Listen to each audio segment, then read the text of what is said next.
The reality show of Trump the president won't last long. Having just returned from the States, I still stand by what I said before his victory. I believe America is in the process of a seismic shift, demographically and culturally. I compare what just happened to Nixon's silent majority victory in 1968. But in the end, Nixon's second term ended in disaster, and the progressive attitudes of the protesting baby boomers won the day. Trump's campaign was so riddled with scandal, I'd be amazed if he actually manages to last 4 years without being forced to stand down.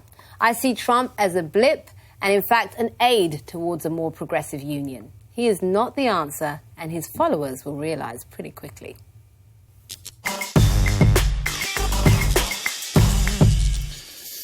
Right. Trump's campaign was riddled with scandal, Ms. Sarpong. What was Clinton's? Are you kidding me? No. So we're talking one email. 650,000 emails, actually. I'm talking about the emails in general. Right. And then where do I begin? FBI inquiry. Where do I begin with Trump? An FBI inquiry which was just stopped just ahead of the election time. Because there was nothing there. An FBI inquiry which was really to scupper her campaign. You think they read 650,000 emails in 2.5 days? There's technology that enables you to do that in a couple of hours. Let's come back to your broader point. Okay. What do you suggest? So he will... What, he'll give up or something? You say No. My broader point is, as you know, I've just been in America. Yeah, which bit were you in? Houston. Oh, right. Okay. And Houston's a really interesting city. Houston is the most ethnically diverse city in America. And they see it as a microcosm of what America is going to be. So what Houston is today, America will be in 20 years from now. And all of the things that you see happening with a Trump kind of happened in Houston 20, 25 years ago. And so the way that the sociologists in Houston look at this is actually growing pains. And it's two things happening here. It's a country changing, and it's changing in a way that cannot be turned back. He can try and deport 11 million undocumented workers or whatever. Only the criminals, he said, no. He's refined. Yeah, now it's 3 million or whatever. Yeah. It's baked in. Number one, those 11 million undocumented workers hold up the US economy. Right. And it's only the criminals, I say, for the second time. I don't know what you don't understand about that. Okay. And secondly, you have people who are now 2-3 generations in.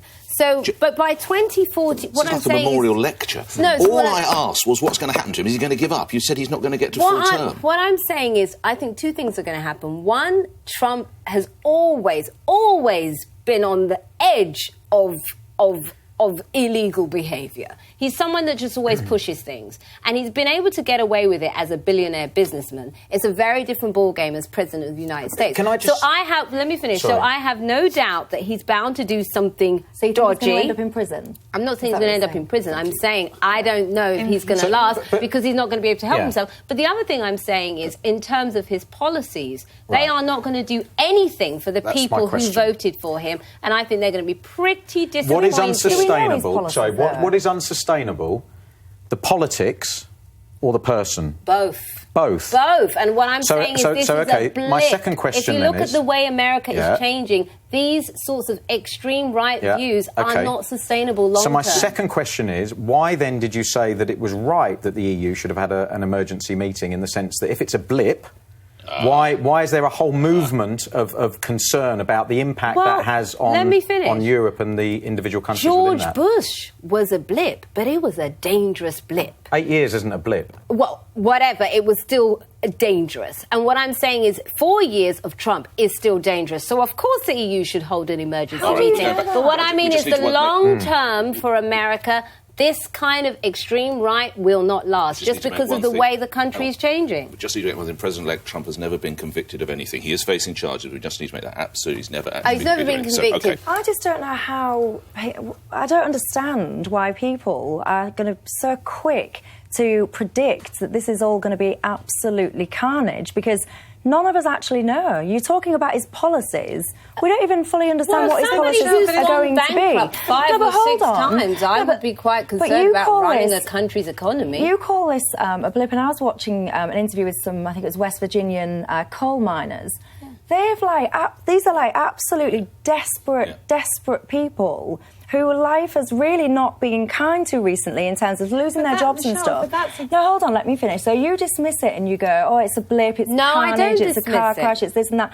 To those people, this is what they want, this is what they're pinning hopes on. And you know what? Some of the things I really hope he follows through with in terms of jobs. This breaks my heart, because this man is not going to provide for those people. Well, we don't know what's going to happen yet. How do you know? Neither did Obama. Michelle, that's what I think. You know, when June's saying his policies, and I agree with June. I think that we don't know the detail of his policies, but we know the promises that he's made. Yeah. And it is tragic because people are suffering. You know, the middle class is declining. People have seen their real income fall. There's no work. That's 8 years of Obama for you. No, it's 35 years of globalisation. No, it's 35 years of globalisation. It's the complete decline of manufacturing. Now, Trump is promising these people something different, but he doesn't have any answers. And we all know that that's not something you can solve in 4 or 8 years. And that's why I agree with June that people are going to be disappointed. And I agree as well that America is changing. I mean, you just look at the map of young voters, where young voters did not vote for Trump. It's a completely blue map when you look at the young vote. But the only thing I would say to qualify it is that the alt-right does have a young edge to its movement, you know, and that's what I think is one of the new things about this, is that you're seeing a movement that is far right that has managed to tap in to a generation of millennials. I don't think they're in the majority, but you can't ignore them because they're there and they're significant and they're more and more organised than ever. Also, the thing is, though, what you're saying there, Afra, is that it might not be a blip then. If people are that desperate that they feel that Trump's his rhetoric or what he was saying when he was campaigning was something that you know they would invest their time in. They wanted such change. Surely they're going to want that change for a set period of time. No, it's not going to. It doesn't necessarily mean it's a blip. No, but Graham, I think there are two things here. There's the point that Michelle made, which is completely valid. That you know, particularly in the rural communities of America, they have completely been forgotten and exploited, and really come off worse in terms of globalization. And actually, it's shocking. It took them 35 years to revolt in terms of how badly they've been treated. You know, 90% of the wealth creation is in 20%, 5% of the top 1% of the country's hands. But what I'm saying is, long term, back to Afwa's point, the policies, if you can even call them that Donald Trump is proposing will not provide jobs for these people. He's building roads and aqueducts and airports and bridges. But that's not going to get that's only short term. Well, there's a lot of roads. It's a big country. That's what we've been reduced to here. It's fantastic. Because like it or not, coal is on the decline. It's gone. Yeah, but that's across the world. No, that's my point. So what you need for those people is you need new training for the new jobs of the future. You need to make sure we upskill that part of America, and actually it's going to be the renewal industries.